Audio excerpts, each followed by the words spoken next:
నమస్కారం భక్తులారా. అయోధ్య మందిరపు ముంగిట నుండి మీ రాముడు మాట్లాడుతున్నాను. నువ్వు ఎందుకు భయపడుతున్నావు? ఎందుకు నీ లక్ష్యాన్ని వదిలేసి నిరాశలో ఉన్నావు? గుర్తుంచుకో, నేను రాజకుమారుడిని అయినా అడవులకు వెళ్ళినప్పుడు నా వెంట ఏ సైన్యం లేదు. కాని నా దగ్గర సత్యం ఉంది, ధర్మముంది, అన్నిటికీ మించి పోరాడే ధైర్యముంది.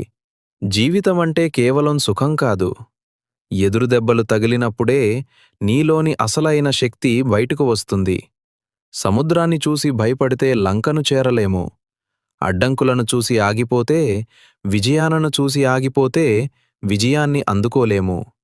నీ మనసులో నన్ను నిలుపుకో. భయాన్ని వదిలేయ్. నువ్వు చేసే ప్రతి పనిలో నీతి ఉంటే విజయం నీ వెంటే ఉంటుంది. ముందడుగు వేయ్. నీ కష్టంలో నేనున్నాను.